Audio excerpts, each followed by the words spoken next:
नमस्कार, शुभ संध्या, जय हिंद, जय भारत। एक बार फिर वैभवी हाजिर है अपने वादे के साथ। हमेशा की तरह हर हफ्ते एक वादा कि अगली बार एक नई शख्सियत से रूबरू कराऊंगी। किरदार जिंदगी के नए एपिसोड के साथ आप सभी का अभिनंदन है, स्वागत है। दोस्तों, हमारी कोशिश हमेशा रही है कि हम नायाब तोहफा आपको दें, एक नायाब हीरे से आपको मिलवाएं। और आज वाकई एक नायाब हीरा हमारे साथ जुड़ा है। हम ऐसे शख्सियत की बात कर रहे हैं जो जमीन से जुड़ा हुआ व्यक्ति है, जो जमीन से उठ के आया है और उसे बहुत दूर तक जाना है, फलक तक जाना है। आप सभी का साथ चाहिए, आप सभी का विश्वास चाहिए, आप सभी के सहयोग से ही ये संभव हो पाएगा। और क्या कहूँ, एक आर्टिस्ट है जो गजलें भी बहुत अच्छी कहता है, जिसके अंदर संवेदना है, जिसके अंदर ममत्व है, जिसके अंदर प्यार है। वैसे व्यक्तित्व से आज मिलवाने आई हूँ। और आर्टिस्ट की अगर मैं बात करूँ तो फाइन आर्ट का महारत उसको प्राप्त है। और उनकी जब आप पेंटिंग देखेंगे तो आपको लगेगा कि बस वो उठकर बोलने वाली है, कुछ कहने वाली है। इतनी खूबसूरत उनकी कलाकारी है और उस कलाकार को किरदार ज़िंदगी में लाना किरदार ज़िंदगी की शोभा है, क्योंकि हमारी हमेशा से यही कोशिश रही है कि हम बेहतरीन से बेहतरीन जो किरदार हैं उनको तलाश कर लेकर आए।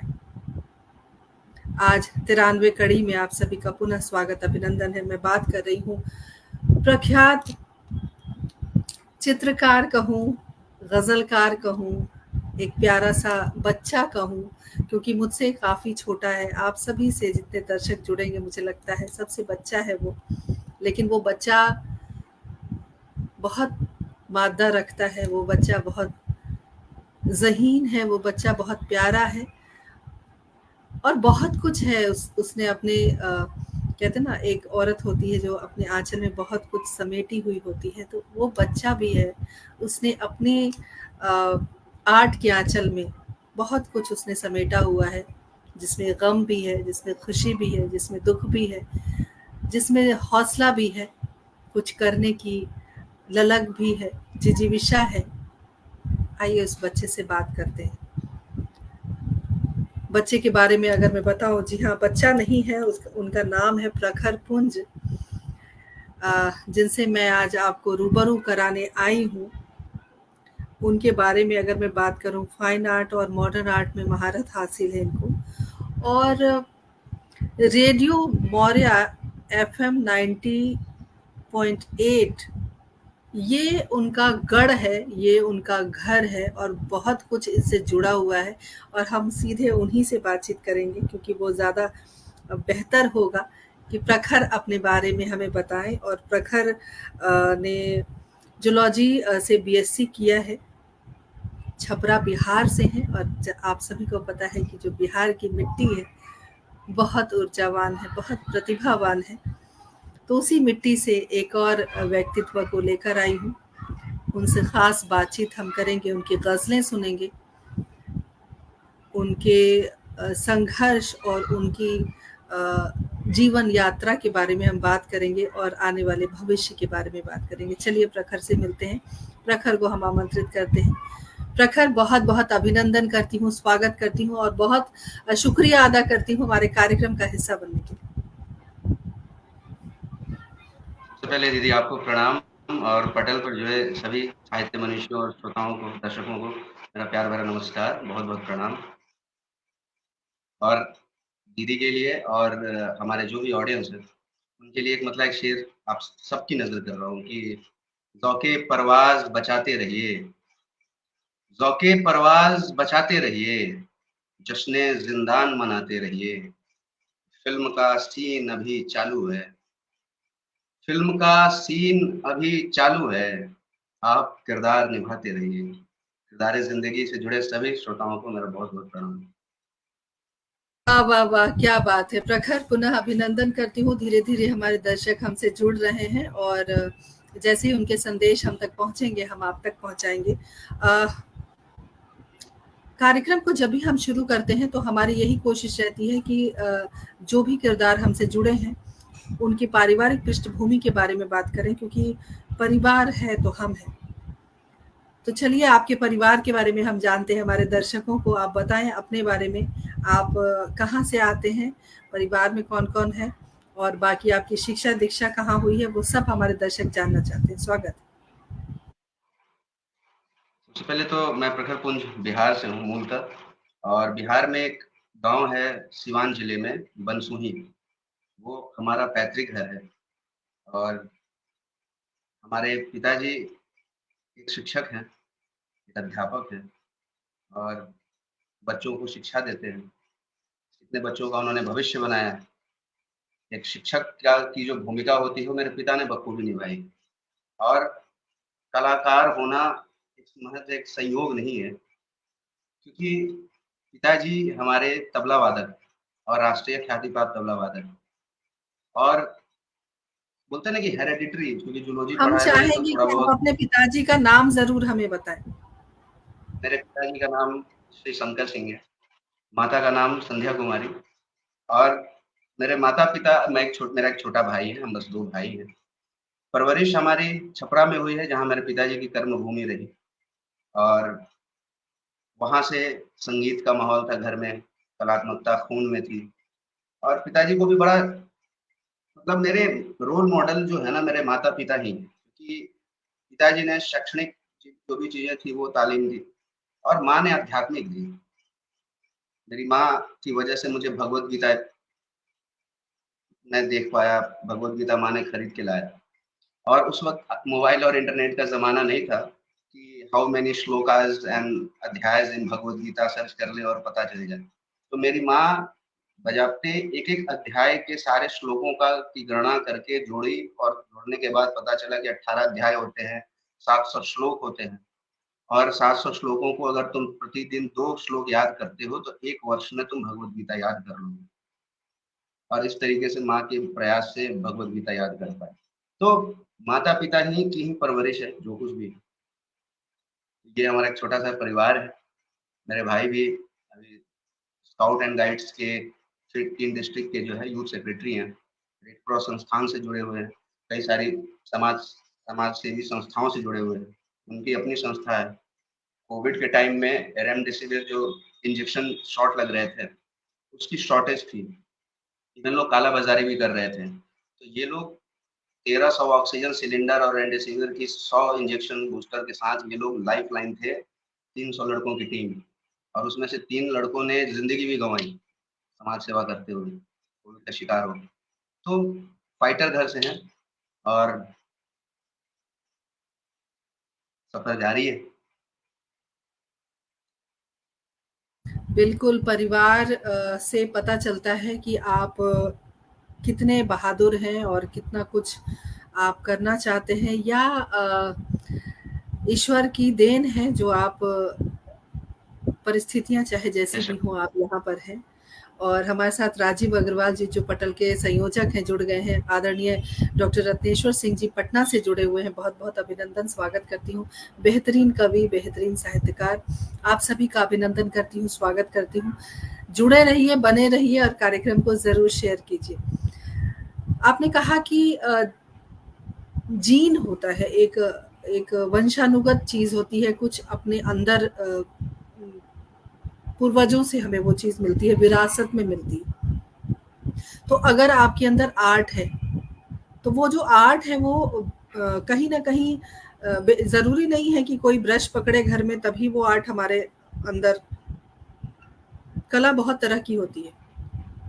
एक कलाकार आप हैं, कला लिखने की भी होती है। कला अगर आपने ब्रश पकड़ लिया तो कैनवस पे आपने अपनी कला निकाल दी। कोई महिला है किचन में खाना बहुत अच्छा बनाती है तो उसने पाक कला निकाल दी, किचन में अपनी हुनर को तराशा और लोगों तक पहुंचाया। कहने का तात्पर्य यह है कि कलाकार है और कला की कोई परिभाषा नहीं होती। मुझे लगता है कि हर वो चीज अगर हम अपनी नजर से देखते हैं, अपनी कलात्मक दृष्टिकोण से देखते हैं, वो सब कला है। तो आर्ट एंड फाइन का जो फाइन एंड आर्ट का जो आपका रहा है कॉम्बिनेशन, और ये जो आपने स्केच पकड़ा, और आपने जो वो ड्राइंग की, तो ये एक चीज़ें होती हैं, क्योंकि आप ग़ज़लें भी बहुत अच्छी कहते हैं, शेरो शायरी करते हैं। ये है तो दोनों कला, लेकिन दोनों विरोधाभास भी मैं नहीं कह सकती, क्योंकि दोनों कहीं न कहीं एक-दूसरे से कनेक्ट है। दोनों एक-दूसरे, क्योंकि दोनों में विचार है, दोनों में सोच है, दोनों में लोच है, सब कुछ है। तो कैसे प्रखर एक आर्टिस्ट कैसे बन गए? अगर इस सवाल का जवाब देना हो तो ज़रूर एक किताब मैं लिखूँगा आने वाले वक़्त में। और कोशिश रहेगी कि बोलते हैं ना कि कन्वेंशनल जॉब जो होता है, टिपिकल जॉब, एक किरदार अगर कलाकार बनने के लिए पैदा हुआ है ना, जैसे राजा बनाया जाता है, सत्ता पे राजा पैदा होते हैं, राजा बनाए नहीं जाते। और जो राजा बनाए गए होते हैं ज़बरन, उनका अस्तित्व मिट जाता है, सल्तनत की सल्तनत गिर जाती है।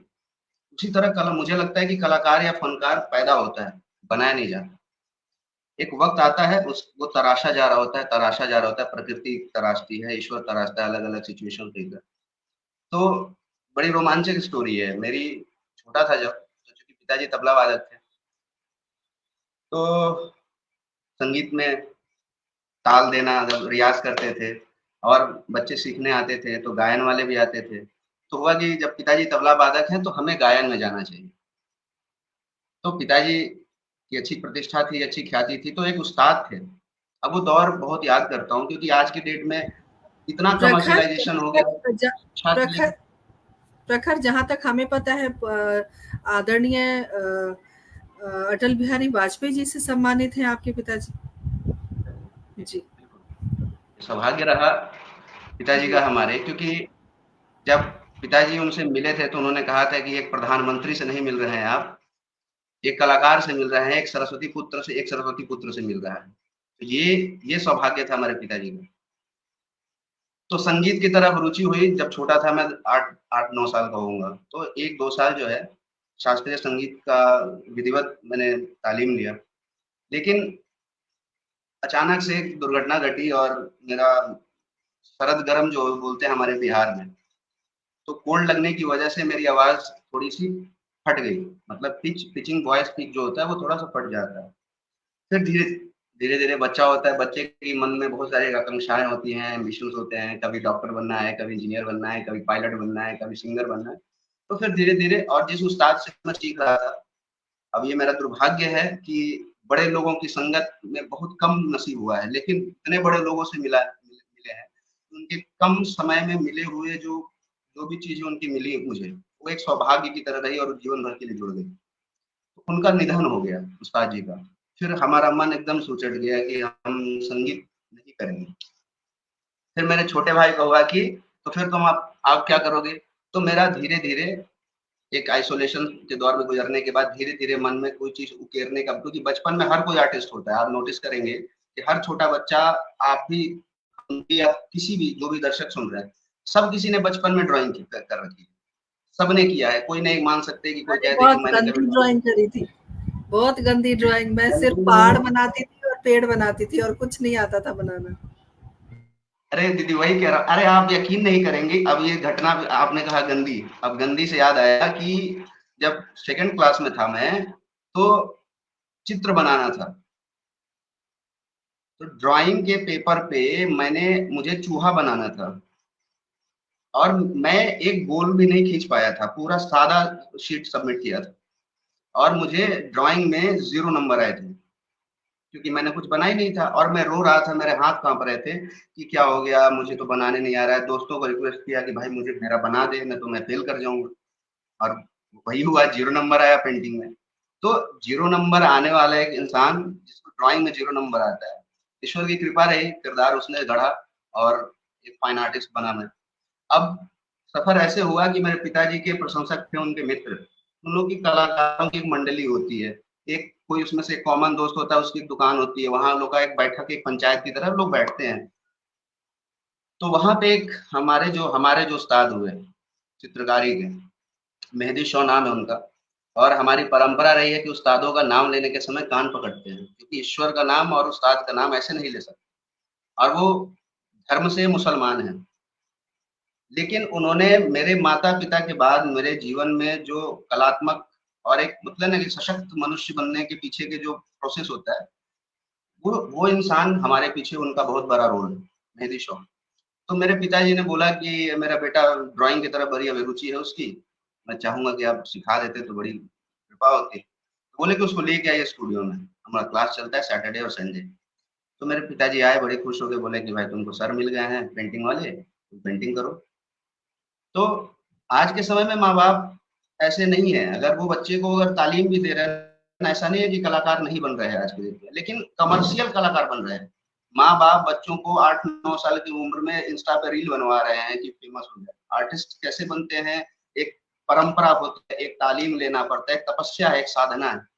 लेकिन वो चीज़ आज बहुत देखने को कम मिलता है। तो मैंने क्या किया कि ब्रश नहीं था तो मैच स्टिक की जो तिल्ली होती है उसमें कॉटन लगा के, और मम्मी माँ भी कलाकार थी तो माँ साड़ी पे बहुत सारे जो मिनिएचर आर्ट्स होते हैं, मधुबनी आर्ट्स होते हैं, फ्लोरल आर्ट्स होते हैं, वो फ्रेम लगा के और साड़ी पे पेंटिंग वगैरह माँ ने कर रखा था। तो ऐसे उसी जो कलर बचे हुए थे उस कलर को लेकर हमने एक टॉम एंड जेरी का एक पोर्ट्रेट बनाया, और वो प्रॉपर दिख रहा था कि वो कलर लगे हुए हैं मैच स्टिक से तो वो स्मूथ नहीं थे। लेकिन मेरे रॉनेस को देखकर, मेरी ओरिजिनलिटी को देखकर कि ये लड़का बिना ब्रश के बिना कूचे के इतना इतनी अच्छी तस्वीर बना के लाया है, तो उन्होंने अपने पूरे क्लास में बहुत अप्रिशिएट किया, और उनके जितने स्टूडेंट्स उन्होंने कहा कि देखो रॉ आर्टिस्ट पैदा नहीं होता है, पैदा होता है बनाया नहीं जाता। कि कला आपके अंदर होती है या फिर नहीं होती है, आप होती है तो आप उसको तराश सकते हैं, लेकिन आप में ललक नहीं होगी, आपके अंदर वो गुण नहीं होगा तो आप पैसे देकर किसी इंस्टीट्यूट में आप अगर कोर्स कर रहे हो ना, कोर्स की डिग्रियां बस टांगने की होती हैं। हुनर, क्योंकि बैचलर ऑफ फाइन आर्ट्स किसी भी विधा में आप जाते हैं तो एक प्रोफेशनल डिग्री चाहिए होती है। मेरी कोई प्रोफेशनल डिग्री नहीं है, बैचलर ऑफ फाइन आर्ट्स की नहीं है, लेकिन सौभाग्य रहा कि उन्होंने कहा था कि तुम इंटरनेशनल आर्टिस्ट बनोगे, तुम इंटरनेशनली जाओगे और हिंदुस्तान का सबका नाम रोशन करोगे। एम एफ हुसैन कभी किसी कॉलेज में नहीं गए थे, एम एफ हुसैन के पास बीएफए की डिग्री नहीं थी। पिकासो फेमस हुए थे, पिकासो बहुत प्रोफेशनल आर्टिस्ट थे, बहुत अमीर थे और मॉडर्न थे, तो उनकी उन्होंने तालीम ली थी। लेकिन हजारों हजारों आर्टिस्ट थे, मोनालिसा बनाने वाला आर्टिस्ट लियोनार्डो दा विंची, वो किसी स्कूल में नहीं गया, उस समय स्कूल था ही नहीं आर्ट का। तो तुम ये बिल्कुल मत सोचना कि तुम बैचलर ऑफ फाइन आर्ट्स करोगे तो ही आर्टिस्ट बन पाओगे। तुम आर्टिस्ट हो और तुम इंटरनेशनली जाओगे। और बोलते ना गुरु की बात भगवान की बात होती है। 2022 में 6 जून को मेरी पेंटिंग जर्मनी गई, और वहां जर्मनी के उस एग्जीबिशन में लगी जहां जाने के लिए सबमिशन चार्ज 1.5 लाख रुपए लगते हैं, और मेरे 1 रुपए नहीं लगे। तो ये सौभाग्य रहा कि गुरु की बात सच हुई और सफर जारी है। तो मैं कहता भी हूँ कि आपने कहा कि ये रिलेट कैसे करता है कि शायर भी और चित्रकार भी। मैं हमेशा कहता हूँ कि मैं शायर भी और मुसव्विर भी, और दोनों में समानता है, कितनी गहराई है ये मैं आपको बता रहा हूँ कि दोनों के पास दोनों हाथ से काम करते हैं। एक के फर्क इतना है कि एक के हाथ में कूचा होता है और एक के हाथ में कलम होती है, और शायर और मुसव्विर दोनों कविता करते हैं, एक रंगों से करता है और एक शब्दों से करता है। कविता दोनों में है, कल्पनाएं दोनों में महत्व रखती हैं। तो दोनों दोनों कवि हैं, शायर भी और मुसव्विर भी, एक रंगों से करता है और एक शब्दों से करता है, तो ये रिलेटेबल है। अब माता का जो आध्यात्मिक ज्ञान था, पिता का जो था, धीरे धीरे धीरे धीरे पिताजी अपने बैचलर टाइम में एक उनकी डायरी में रखा हूँ, उनकी डायरी में वो कविताएं लिखते थे। तो मेरे पिताजी का वो फ्लो आ गया मेरे अंदर एक समय के बाद, जब थोड़ा कोविड का टाइम आया, ऐसे पटल बन गए, ऑनलाइन ऑनलाइन स्ट्रीमिंग होने लग गई बड़े जोर शोर से, एक दूसरे से लोग जुड़ने लग गए, तभी आते थे। तो मेरे पिताजी को भी कोविड हो गया था कि हम लोग फ्रंट वॉरियर पे लड़ रहे थे, एकदम स्ट्रीम में रह के मरीजों की सेवा ये सब, तो हमारे थ्रू ही किसी के थ्रू आया होगा, मेरे पिताजी कोविड पॉजिटिव हो गए, और उस दौरान उनको आइसोलेट रखा गया। तो उस दौरान पिताजी का मनोरंजन के लिए हमने एक पटल बनाया, कवितावली एक आरंभ, और वहां से साहित्यकारों को जोड़ता गया, जबकि मैं कोई उस समय साहित्यकार या लेखक वगैरह कुछ नहीं था। थोड़ा बहुत ऐसे ख्याल आते थे, वन लाइनर टू लाइनर, कुछ सोच आया, कुछ शॉर्ट आलेख हो गए, ऐसा कुछ लिखता था। लेकिन जब कवियों को सुनने लगा तो धीरे धीरे अभिरुचि जागी, धीरे धीरे कल्पनाएं जो है प्रबल होती गई, और फिर जब पटल पर ऐसे-ऐसे साहित्यकार जुड़े, उनसे व्यक्तिगत मतलब जुड़ाव हुआ, तो 1-2 उस्ताद मेरा वैसे कोई है नहीं, लेकिन 1-2 अभिभावक जुड़े, जैसे आप हैं मेरी अभिभावक। तो ऐसे कुछ गार्जियन जुड़े जो बोलते हैं ना कि वो शाहरुख खान के पिक्चर का डायलॉग कि अगर आप किसी चीज़ को शिद्दत से चाहो तो पूरी कायनात आपको उससे मिलाने में लग जाती। तो अगर आप रास्ता ढूँढ रहे हैं ना, तो आपको रास्ता मिलेगा। आपको कितने दूर तक चलना है ये आप पर है और चलते रहेंगे तो मंज़िल मिलेगी और सफ़र जितना लंबा होगा मंज़िल उतनी बड़ी होगी, तभी सफ़र उतना लंबा है। तो बस चल रहा है सफ़र। ये था एक कलाकार और शायर होने का। बिल्कुल सफ़र चल रहा है और सफ़र बहुत खूबसूरत होने वाला है और जो आपकी मंज़िल है, जो ईश्वर ने आपके लिए सहेज कर रखी है, उस मंज़िल तक आपने पहुँचना है। आपकी कोशिश जारी है और ईश्वर की अनुकंपा सदैव है। हमारे साथ सुरेश शर्मा सागर जी जुड़ गए हैं, जो पटल के मुख्य सलाहकार हैं। निधि भार्गव मानवी जुड़ी हुई हैं। प्रसिद्ध कवित्री मेरी बहुत अच्छी सहेली सुदर्शन शर्मा सुधी जी जुड़ी हुई हैं, जो कि इस पर पटल की संयोजिका है। बहुत बहुत अभिनंदन, स्वागत। गुलशन ग्रोवर जी हमारे साथ जुड़े हुए हैं, बहुत बहुत अभिनंदन करती हूँ, स्वागत करती हूँ। बने रहिए, जुड़े रहिए। और हमारे साथ श्री राम जुड़े हुए हैं। जहाँ पटल पर राम विराजमान हो जाए तो आप समझिए कि हमारा जो हमारी नैया है वो वैसे भी पार हो जाएगी। श्री राम करके एक आईडी आई है। बहुत बहुत अभिनंदन करती हूँ श्री राम जी, बहुत बहुत स्वागत, वंदन है आपका। और डॉक्टर रत्नेश्वर सिंह जी लगातार हमारे साथ बने हुए हैं। सभी बने रहिए, जुड़े रहिए। एक ही गुजारिश करती हूँ, कार्यक्रम को शेयर करते रहिए। प्रखर, मैं चाहूँगी कि तमाम दर्शकों को आप अपनी जो खूबसूरत आपकी जो कलाकृति है, मैं आपको ज़ूम करती हूँ और आप दिखाएँ अपना कि आप क्या-क्या बनाते हैं, क्योंकि थोड़ी टेक्निकल दिक्कत है, इसलिए हम उसको दिखा नहीं पा रहे हैं। तो हमने कहा प्रखर को कि प्रखर आप ही दिखाएँ। मैं ज़ूम करती हूँ और आप दिखाएँ आपके कैटलॉग में क्या-क्या है। हाँ, तो चूँकि लैपटॉप पे नहीं जुड़ा हुआ हूँ, फ़ोन से जुड़ा हुआ हूँ, तो पोर्टफ़ोलियो ही है, मैं वो दिखा रहा हूँ, एक-एक करके। नहीं तो स्क्रीन शेयरिंग होती तो मैं आपकी जी, जी, दिखा रहा जी, हूँ। जी। साक्षात्कार वगैरह सब हुए थे, सारे जी जी, जी न्यूज़ सारे मीडिया वाले आए हुए थे। जब जर्मनी की बात गई तो मैं हम जी, जी। कलाकार बस काम करना जानता है, मीडिया वाले खुद से आए थे और मैं उस वक़्त अपना रेस्टोरेंट चला रहा था, तो 10 मिनट फ़ोन करने के बाद मेरा फ़ोन मतलब रेस्टोरेंट में रह गया था और उसके बाद वो लोग आधे घंटे तक इंतज़ार किए थे, नहीं जब तक वो आएँगे ये नहीं तब तक हम ये जाएँगे ये नहीं। आपने बनाया है? ये ये फाइन हमारी आर्ट है? जी, ये मॉडर्न आर्ट्स है। Modern arts modern. आर्टिस्ट की अपनी शैली होती है। जैसे रियलिस्टिक अच्छा, आर्ट होता है जो किसी की तस्वीर हो गई, कितना रियलिज़्म में बना रहे हैं अलग-अलग मीडियम में और एक होता है मॉडर्न आर्ट, तो contemporary modern modern art art. और फाइन आर्ट में अंतर भी आप थोड़ा समझाएँगे हमें, लेकिन अभी हम देख लेते हैं। ये पहले मैं सुंदर दिखा देता तस्वीर। हूँ। जी, जी, जी, जी। रिमोट्स है इसका टाइटल, इसका इसका टाइटल रिमोट्स है और ये विश्व पितामह के ऊपर बनाया गया है।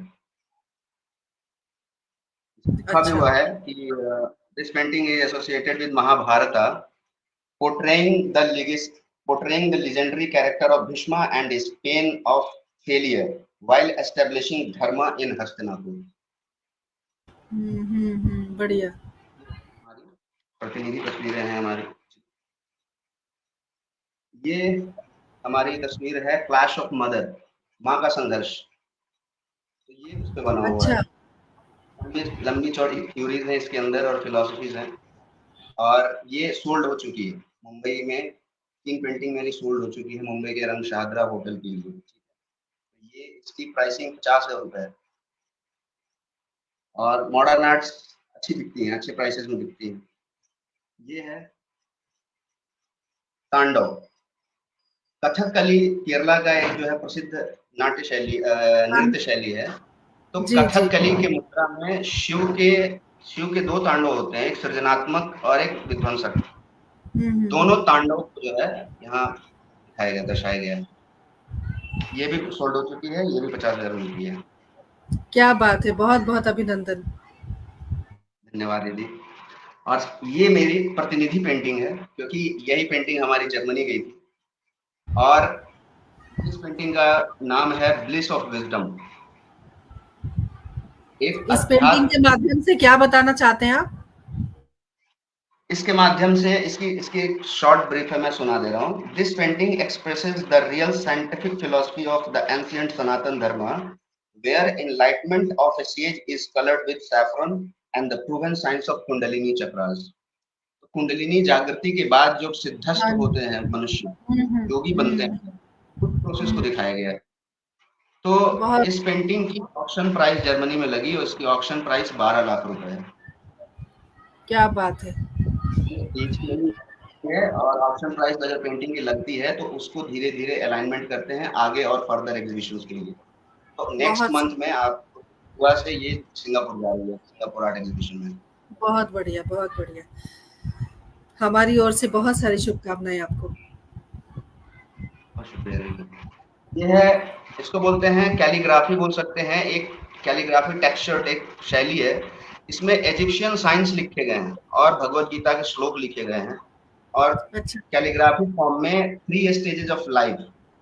इसमें एक श्लोक लिखा हुआ है कि देहिनोऽस्मिन् यथा देहे कौमार्यं यौवनम जरा तथा देहांतर प्राप्ति धीरस्तत्र न मुह्यति। ये भगवत गीता का है कि 3 स्टेज है, कौमार्य, यौवन और जरा, यानी बचपन, जवानी और बुढ़ापा। तो हुँ, उसको डिपिक्ट हुँ। किया गया। बहुत खूब, बहुत खूब। उसके बाद ये ये कामदेव नृत्य है। शीर्षक ही है कामदेव नृत्य, और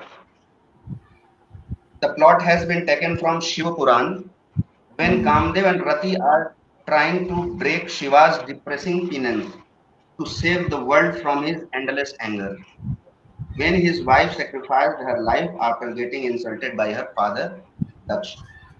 तो हुँ, वो जो समाधिस्थ हो गए थे माँ सती के जाने के बाद महादेव, बहुत हुँ, फेमस हुँ, प्रकरण है हुँ। सब जानते हैं। तो हाँ वही जी, हाँ उसी को जी। डेपिक्ट किया है। बहुत बढ़िया, बहुत सुंदर। उसके बाद ये भी पेंटिंग बिक चुकी है। इसका नाम है कल्पांत। मंडल आर्ट का एक थोड़ा सा सिग्निफिकेंस मिलेगा इसमें। हुँ, और हुँ, हुँ। ऑफ लाइफ की तरह है कि समय बढ़ता है और खंडित होता है। कलयुग में ये खंडित चक्र है। अब इसका समय का चक्र। पूरा सर्वनाश होने के बाद फिर से सतयुग आरंभ होगा।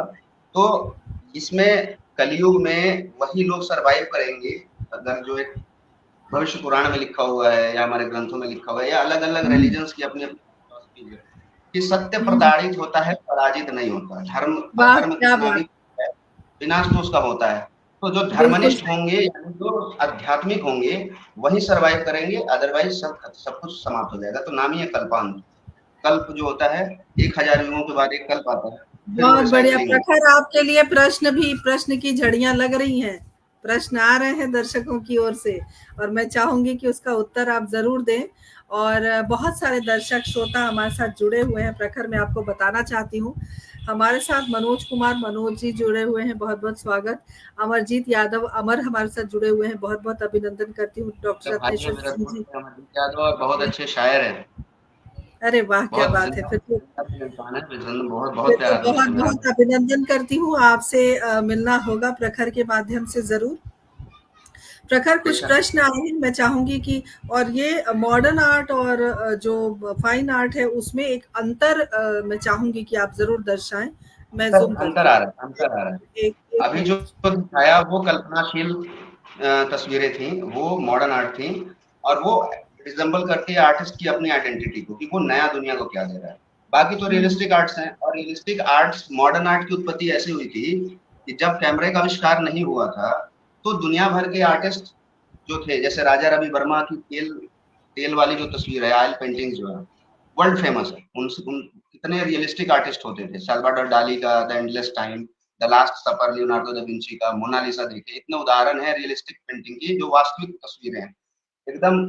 कैमरा भी इवन उतना रियलिस्टिक नहीं हो सकता है, लेकिन जब कैमरा आया तो राजा महाराजा तस्वीरें बनवाते थे चित्रकार से। तो पहले चित्रकार का यही काम था कि रियलिस्टिक तस्वीरें बनाना, लैंडस्केप, पोर्ट्रेट, ऑर्डर लेके, जैसे आज हम लोग भी करते हैं पोर्ट्रेट वगैरह, बहुत लोग ऑर्डर देते हैं कि तस्वीरें बनाए। तो ये मेरे मास्टर कॉपीज है, बड़े बड़े आर्टिस्ट के बनाए हुए हैं, फिर उसको मैंने बनाया हुआ है। और ये लर्निंग पीरियड में भी कुछ तस्वीरें हैं। ये अलग अलग स्ट्रोक्स हैं, वाटर कलर से बने हुए पेंटिंग्स हैं, ऑयल कलर से बनी हुई है।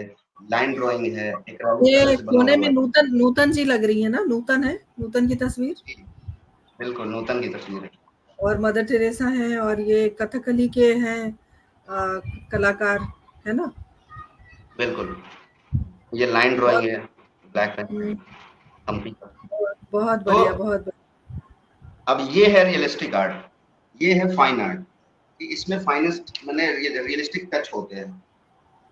बिल्कुल, बहुत सुंदर, बहुत सुंदर। 1 मिनट में मैं ये देखना चाहती हूँ, 1 सेकंड। जी, बहुत सुंदर, मुझे हमारी बहुत सुंदर।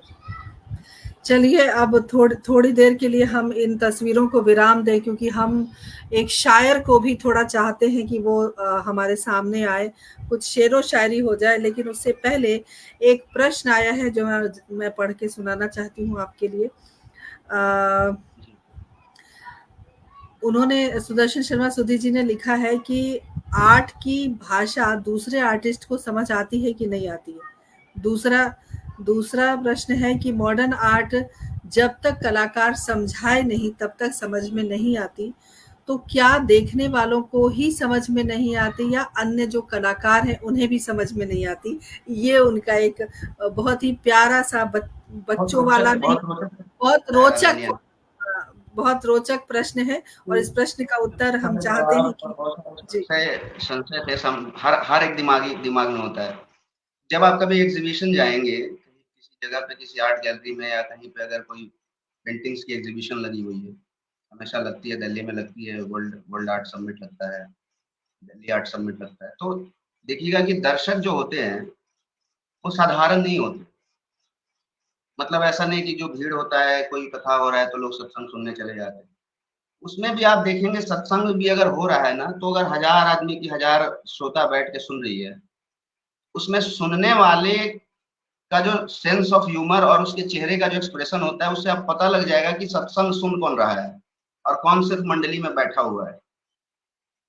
तो कलाकार की, किसी भी कलाकार की किसी भी कृति को जो आत्मा से रिलेट कर पाता है ना, वो भले कलाकार न हो, लेकिन उसका नजरिया कलाकार का ही होता है।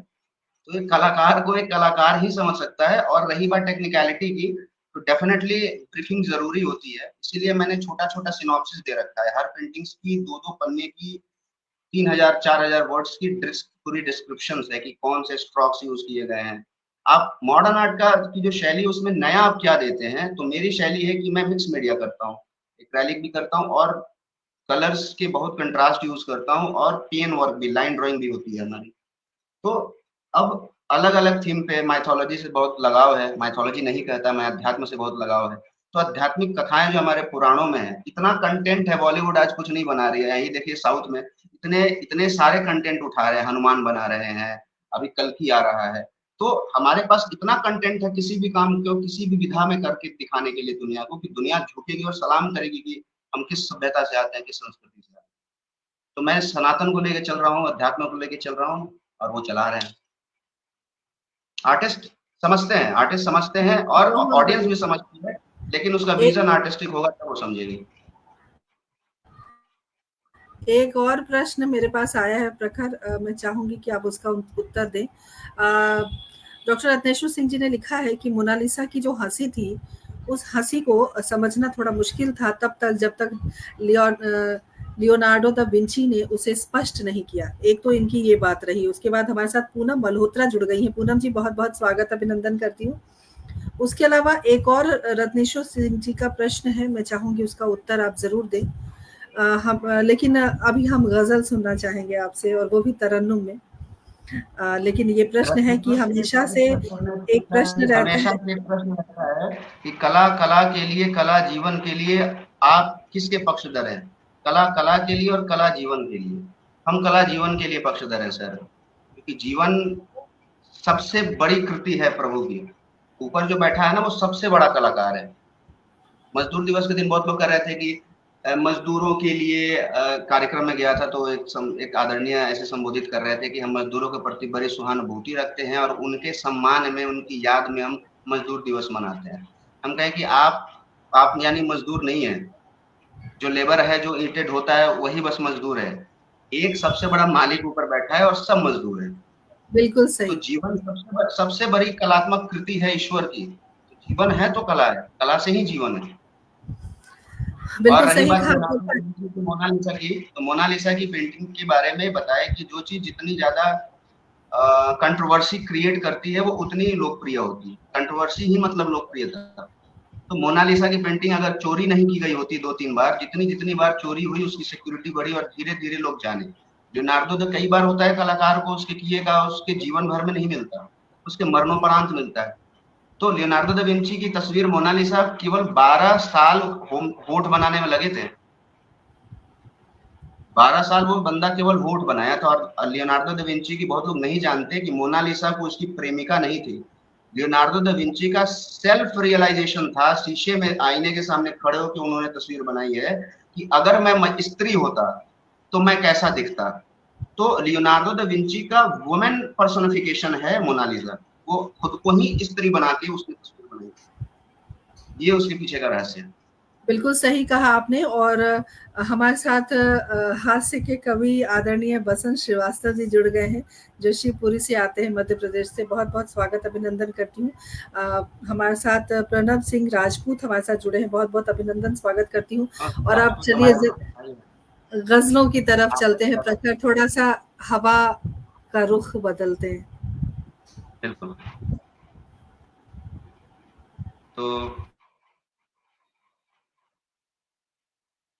तरन्नुम में आपने कहा तो तरन्नुम एक सुना रहा हूँ कि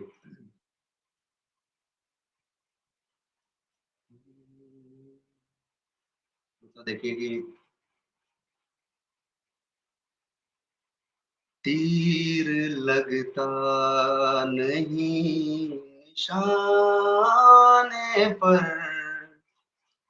तीर लगता नहीं निशाने पर, और इल्जाम है ज़माने पर, और इल्जाम है ज़माने पर। दिल को इतना बिगाड़ रखा है, दिल को इतना बिगाड़ रखा है, मानता ही नहीं मनाने पर, मानता ही नहीं मनाने पर। शेर देखें कि अक्स तेरा, एक मुसव्विर के नजरिए से है, अक्स तेरा उभर के आता है, अक्स तेरा उभर के आता है, नक्श कुछ भी कहीं बनाने पर, नक्श, बहुत शुक्रिया बहुत शुक्रिया, नक्श कुछ भी कहीं बनाने पर। खास मोहब्बत करने वालों के लिए कि 7 जन्मों का सौदा कर बैठी, 7 जन्मों का सौदा कर बैठी, 2 अदद चूड़ियां दिलाने पर, 2 अदद चूड़ियां दिलाने पर। शेर देखेंगे, बहुत शुक्रिया बहुत शुक्रिया। बारहा कुछ नए की चाहत है, ह्यूमन नेचर ह्यूमन डिजायर कभी कभी खत्म नहीं होता। बारहा कुछ नए की चाहत है, मोह छूटे नहीं पुराने पर, मोह छूटे नहीं पुराने पर। मक्ता पेश कर रहा हूँ कि एक चेहरे पे लुट गया है कुंज, एक चेहरे पे लुट गया है कुंज, अब कहाँ होश है ठिकाने पर, अब कहाँ होश है ठिकाने पर, तीर लगता नहीं निशाने पर, और इल्जाम है ज़माने पर। बहुत शुक्रिया। क्या बात है, क्या बात है! हम तो आपके कायल पहले से ही हैं और बहुत सारे दर्शक हैं, श्रोता हैं जो पहली बार आपको सुन रहे हैं, वो सब आपके कायल हो चुके हैं। अजीत सिंह जी हमारे साथ जुड़े हैं, बहुत-बहुत स्वागत करती हूँ आपका। डॉक्टर रत्नेश्वर सिंह जी जुड़े हुए हैं, उन्होंने लिखा है बेहतरीन गज़ल। और पूनम मल्होत्रा जी लगातार हमारे साथ बनी हुई हैं, बहुत-बहुत अभिनंदन करती हूँ, स्वागत करती हूँ, सब बने रहिए। प्रणव सिंह जी ने लगातार लिखा है, हार्ट टचिंग लाइन उन्होंने लिख के भेजी है, बहुत सारे संदेश ऊपर नीचे मैं ढूंढने की कोशिश कर रही हूँ, पकड़ ही लूंगी, वो तो मेरा काम है पकड़ना। और अच्छा लगता है जब इस तरह से तरन्नुम में आप गज़लें सुनते हैं और कहीं न कहीं खो जाते हैं, और हम भी खो गए, हमारे दर्शक भी खो गए, वापस आते हैं। और एक बात पूछनी है कि प्रखर एक चित्रकार है, एक गज़लकार है, एक संवेदनशील व्यक्तित्व है। तो क्या आप बचपन में भी संजीदा थे, या आप अभी संजीदा हैं, या आप अभी भी कहीं न कहीं आपके अंदर बचपना है? क्या है प्रखर, आखिर हैं क्या?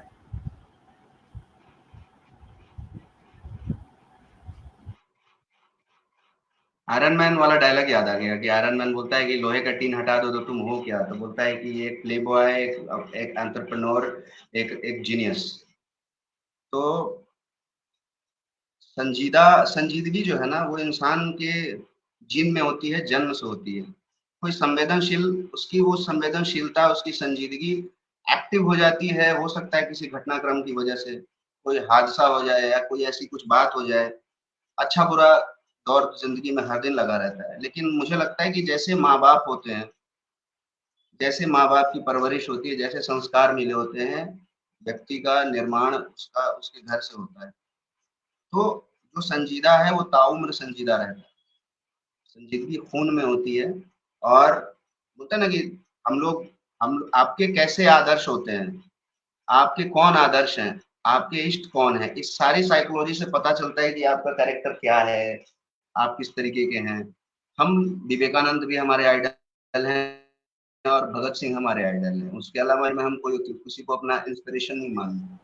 लेकिन अमिताभ बच्चन, शाहरुख मैंने तो सीधा खान। और प्रखर, मैंने तो सीधा और सरल प्रश्न पूछा कि क्या आपके अंदर बच्चा अभी भी है, या बच्चा बड़ा हो गया?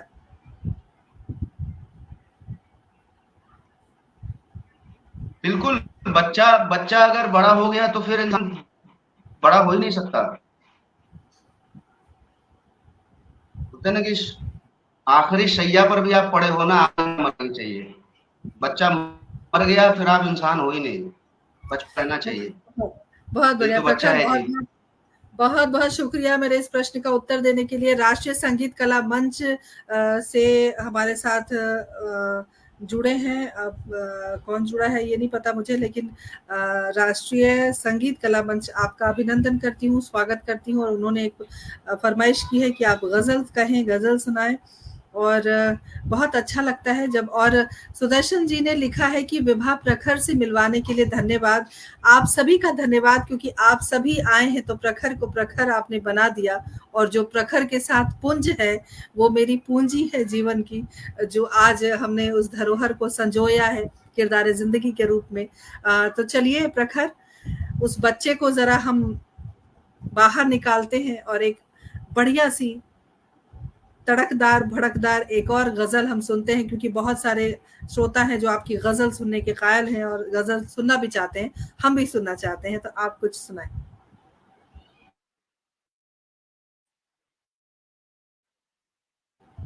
हमारे साथ अपना बिहार से जुड़े हुए हैं, बहुत-बहुत आपका अभिनंदन है, स्वागत करती हूँ। जी। और धैर्य से किसी को सुनना फॉर नो रीज़न, क्योंकि लोग स्टार को सुनते हैं, स्टार को भी इतना भाग-दौड़ की ज़िंदगी में इतनी व्यस्तता है कि लोग स्टार के इंटरव्यू भी नहीं देखते। और एक अदना सा एक कलाकार, एक फनकार जिसकी कोई पहचान नहीं है, आप लोग इतना धैर्य से सुन रहे हैं। आप सबकी बहुत कृपा, बहुत-बहुत आभार। एक एक मुक्तक सुनाता हूँ पहले, उसके बाद एक गज़ल सुना देता हूँ। आपने बोला ना कि प्रखर क्या है? तो बस वही आप जुड़े बस कि रह गुज़र मिलती नहीं, ताउम्र हम गुमनाम होते। रह गुज़र मिलती नहीं, ताउम्र हम गुमनाम होते। वो अगर वनवास न देती तो हम बेनाम होते। शाहजादे ही बने रहते, भले अवतार थे हम। शाहजादे ही बने रहते, भले अवतार थे हम। कैकई माता न होती तो कहाँ से राम होते। कैकई माता न होती तो कहाँ से राम होते। चलिए एक गज़ल सुनाता हूँ तरन्नुम में कि बोलते हैं ना कि इंसान के पास सब कुछ हो फिर भी मन खाली है, कुछ ना कुछ ख्वाहिश रह जाती है।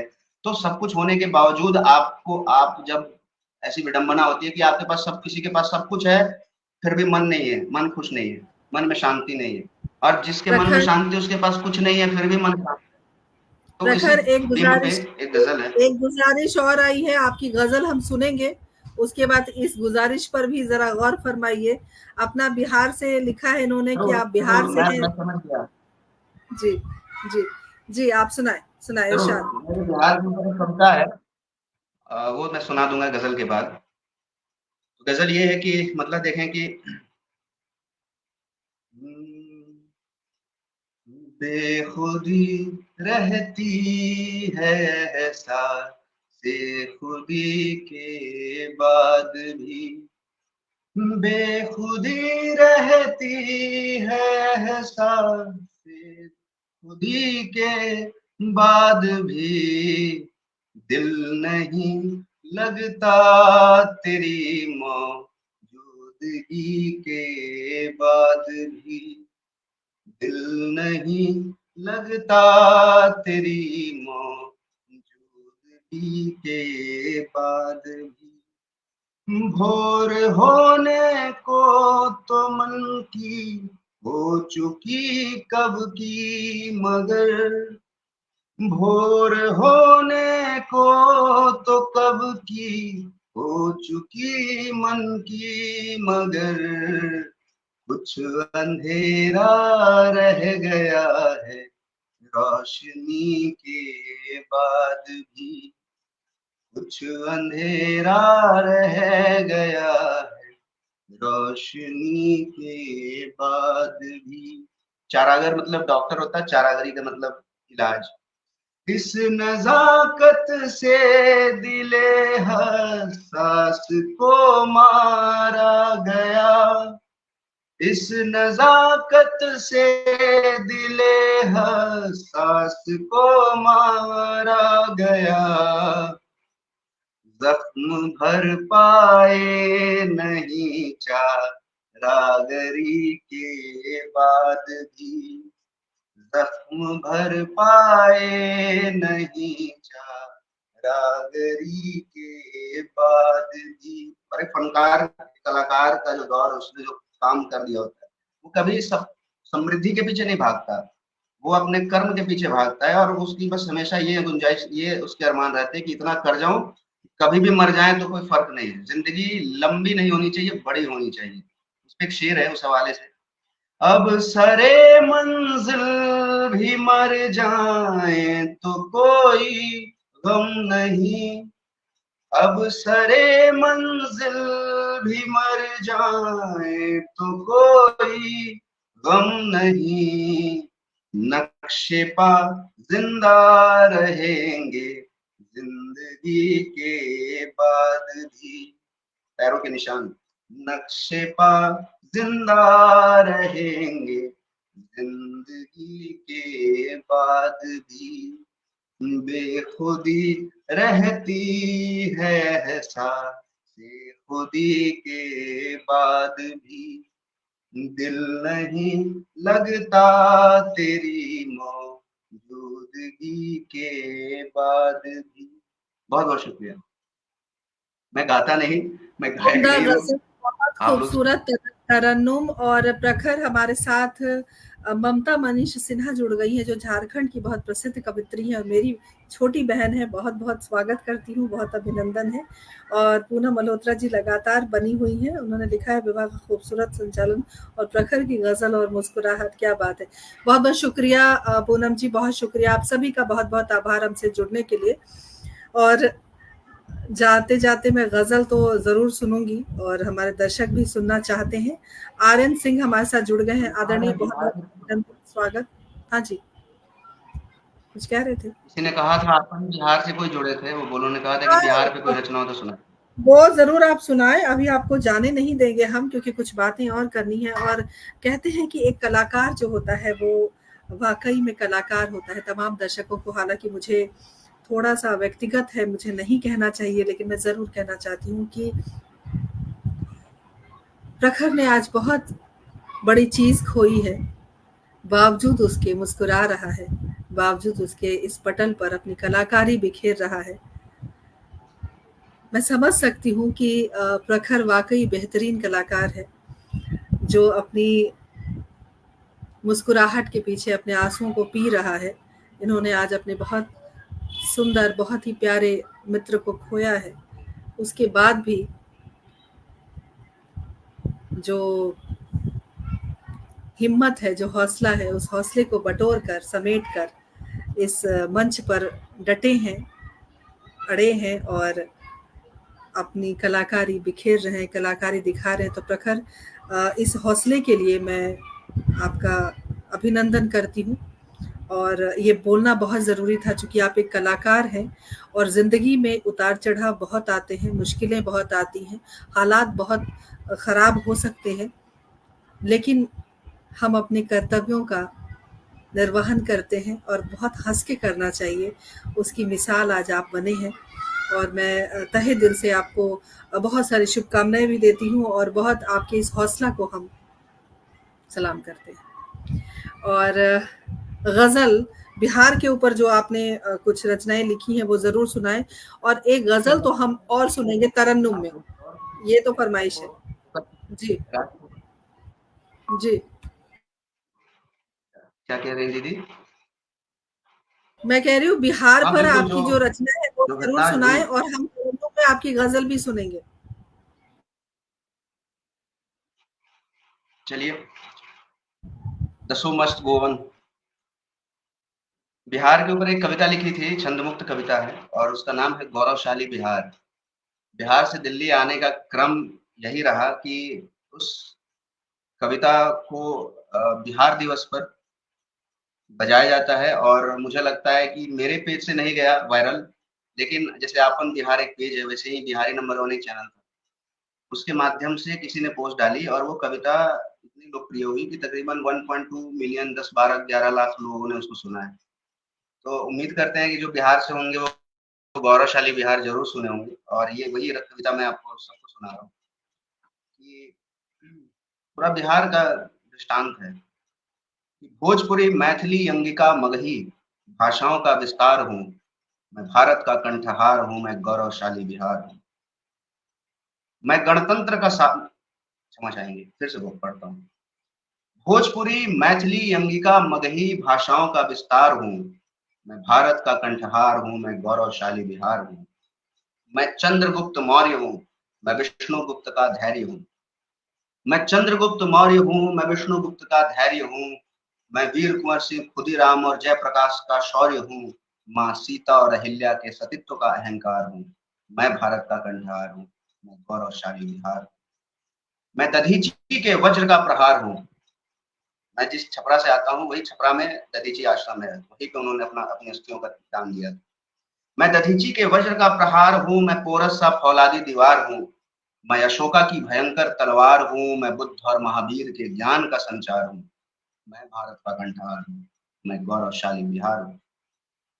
मैं गणतंत्र का सार हूँ।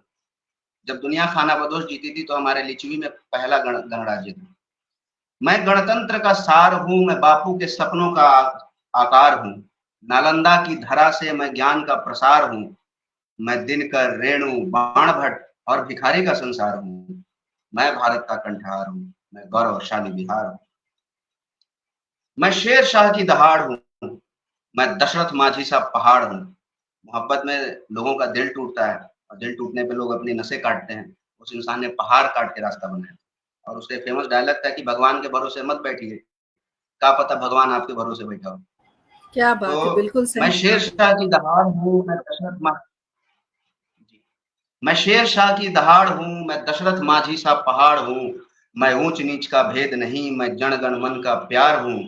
मैं खाने में लिट्टी चोखा, दही चूड़ा अचार हूँ। मैं भारत का कंठहार हूँ, मैं गौरवशाली बिहार हूँ। और आखिरी पंक्तियों में जो हमारे बोलते हैं ना बिहार से, हर जगह की भाषा शैली और वहाँ की संस्कृति का मैं सम्मान करता हूँ, लेकिन हमारे बिहार की जो शैली है उसमें जो मिठास है, भाई ही बोलते हैं, का भाई, माँ ही बोलते हैं, माँ नहीं, मॉम नहीं बोलते, डैड नहीं बोलते, बाबूजी बोलते हैं। उस पे है कि मैं डैड नहीं बाबूजी, मैं ब्रो नहीं भाई हूँ। व्हाट्सएप ब्रो का जमाना आ गया ना। मैं डैड नहीं बाबूजी, मैं ब्रो नहीं भाई हूँ। मैं मिस्र वाली मम्मी नहीं, मैं गांव वाली माई हूँ। मैं डैड नहीं बाबूजी, मैं ब्रो नहीं भाई हूँ। मैं मिस्र वाली मम्मी नहीं, मैं गांव वाली माई हूँ। मैं बड़ों का सम्मान हूँ, मैं छोटों का दुलार हूँ। इतनी सारी विविधताओं और खूबियों का भंडार हूँ। यूं ही नहीं, मैं भारत का कंठार हूँ। यूं ही नहीं, मैं गौरवशाली भी हूँ। बहुत धन्यवाद। क्या जो कहते बात हैं है ना कि प्रखर! बिहार में काबा बेहतरीन, मंजूर आज। बेहतरीन से भी बेहतरीन। और बिहार की जो गाथा है उसको आपने अपनी लेखनी के माध्यम से हम तक पहुंचाया, उसके लिए हम साधुवाद देते हैं, बहुत शुक्रगुजार हैं। कुकी ओम प्रकाश जी हमारे साथ जुड़ गए हैं, बहुत अच्छे पुरातत्ववेता हैं और हमारे किरदार का हिस्सा रह चुके हैं। बहुत बहुत अभिनंदन करती हूँ, स्वागत करती हूँ। लगातार हमारे साथ बहुत सारे दर्शक श्रोता जुड़े हुए हैं, सभी का अभिनंदन और सभी का विशेष आभार हमसे इतनी देर तक जुड़ने के लिए और हमारे कार्यक्रम को सराहने के लिए।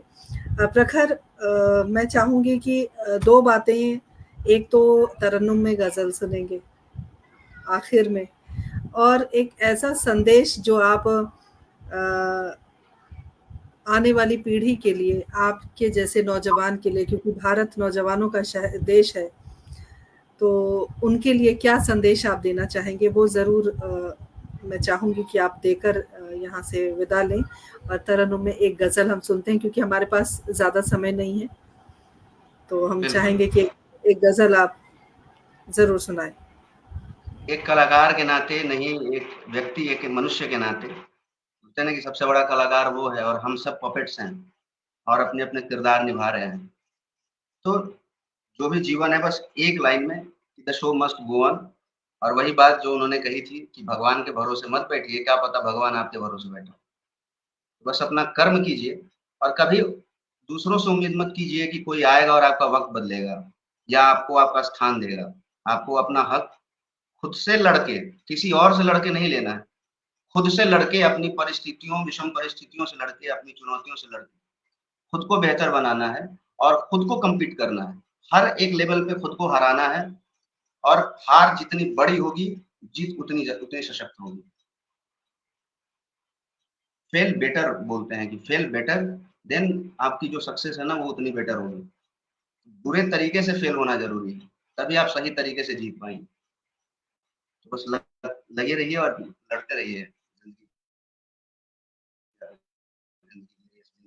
तो ये संदेश है आपकी आने वाली पीढ़ी को। बिल्कुल। बहुत सुंदर संदेश जब दिया आपने और आज वाक़ई जी, अपना बिहार से लिखा है इन्होंने कि आपने संपूर्ण बिहार को दर्शा अंत में दिया एक है। कविता, एक जी, अरे आप बहुत गज़ल सुनाएँ। बहुत जी, जी, जी। बहुत आभार। संपूर्ण बिहार को तो नहीं दर्शा सकते, कभी कभी नहीं। आज का प्रयास जो भी आ सकता था, जिनको रख सकते थे, क्योंकि हमारे बिहार में इतने सारी चीजें, इतने सारे इतिहास है और इतने बड़े बड़े तो मूल जी, मूल जो पात्र रहे थे उनको लेकर मैंने जी, आप गज़ल सुनाएँ, प्रखर हम गज़ल सुन रहे हैं। आखिरी में पेश-ए-ख़िदमत है हमारे दर्शकों के लिए। हाँ।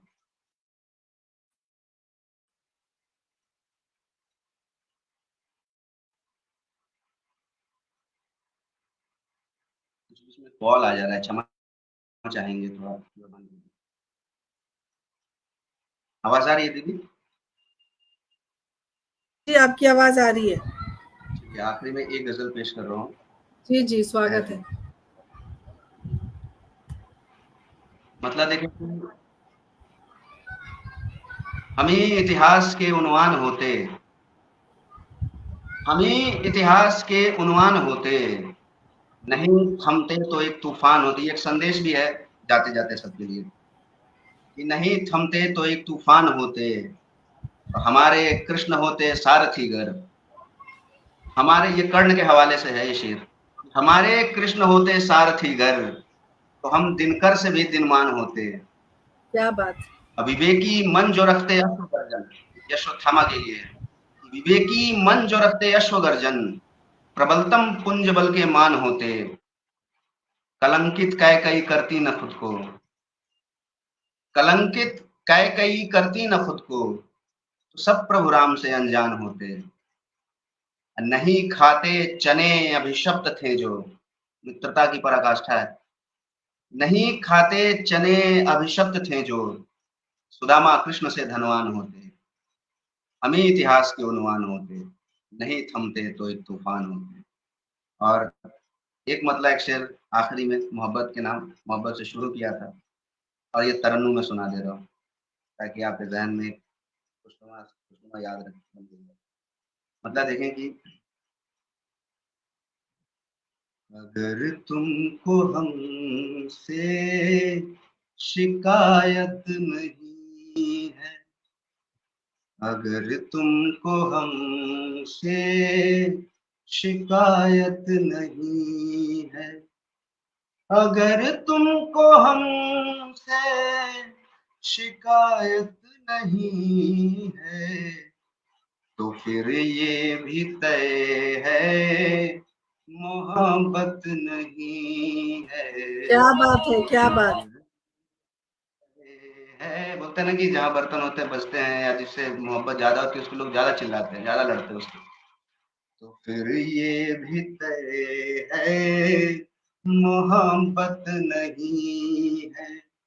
सुनो जो भी दिल में है, सुनो जो भी दिल में है, सच सच बताना, हमें झूठ सुनने की आदत नहीं है, हमें झूठ सुनने की आदत नहीं है। ये मोती मिलेगा, ये मोती मिलेगा तुम्हें जिस रकम पे तुम्हारी नजर में वो कीमत नहीं है, तुम्हारी नजर में वो कीमत नहीं है। इस आखिरी शेर के साथ डालेंगे आप सबसे कि शराफत की चादर, बहुत कॉमन शेर है। शराफत की चादर लपेटे मिलेंगे वही लोग जिनमें शराफत नहीं है, वही लोग जिनमें शराफत नहीं है। अगर तुमको हमसे शिकायत नहीं है, तो फिर ये भी तय है मोहब्बत नहीं। बहुत बहुत शुक्रिया, बहुत आभार। इतने धैर्य से 1 बहुत घंटे तक आपसे खूबसूरत, बने रहे। बहुत खूबसूरत गज़ल मतलब, और आपके सारे शेर, और क्या कहूँ, इतना समय बीत गया पता ही नहीं चला, और तमाम सुधी श्रोता दर्शक हमारे साथ लगातार बने हुए हैं। आपके शेरो शायरी को कोट किया जा रहा है आदरणीय सुरेंद्र शर्मा सागर जी, जो खुद एक बहुत बेहतरीन गज़लकार हैं। और उन्होंने आपकी तमाम जो शेर की पंक्तियाँ हैं उनको कोट किया है, बहुत सारे कोट आप देख सकते हैं। तो ये भी बहुत एक बढ़िया, बहुत बढ़िया। तरीका होता है आपकी प्रशंसा के लिए, आपकी हौसला अफ़ज़ाई के लिए। तमाम सुधी श्रोताओं का विशेष आभार व्यक्त करती हूँ हमारे कार्यक्रम से जुड़ने के लिए और प्रखर आपके लिए आने वाले समय के लिए बहुत सारी शुभकामनाएँ। जीवन में आप बहुत तरक्की करें, बहुत आगे जाएँ, निराशा को छोड़कर आशा की किरण को पकड़ना और उसको देखते हुए आगे बढ़ना एक कलाकार की सबसे बड़ी खूबसूरती होती है, बहुत खूबी होती है, वो खूबी आपके अंदर है और आप इसी तरह एक बेहतरीन कलाकार बनें, आप शोहरत पाएँ, आप नाम पाएँ, भारत का नाम रोशन करें। यही शुभकामनाएँ मैं देती हूँ और हमारे पटल पर आप ने आतिथ्य स्वीकार किया, हमारे साथ जुड़े, अपनी बातें आपने साझा की, अपने मन के उद्गार आपने व्यक्त किए, बहुत बेहतरीन ग़ज़लें हमें कहीं सुनाई, उसके लिए बहुत-बहुत आभार। और अगली बार नए किरदार के साथ, तब तक के लिए आज्ञा दीजिए। तमाम सुधी श्रोताओं का विशेष आभार व्यक्त करती हूँ, जिनके नाम नहीं ले पाई हूँ, उन्हें भी विशेष आभार, क्योंकि कई बार नाम ऊपर-नीचे हो जाता है, तो ढूँढना थोड़ा मुश्किल हो जाता है। लेकिन आप ये ना सोचें कि मैंने आपका नाम नहीं लिया। हमारे साथ रूपचंद शास्त्री जी जुड़े हैं, उनका भी मैं अभिनंदन करती हूँ। आप सभी का विशेष आभार व्यक्त करती हूँ। अगली बार नए किरदार के साथ एक और हीरा तलाश कर लेकर आऊँगी। तब तक के लिए आज्ञा दीजिए।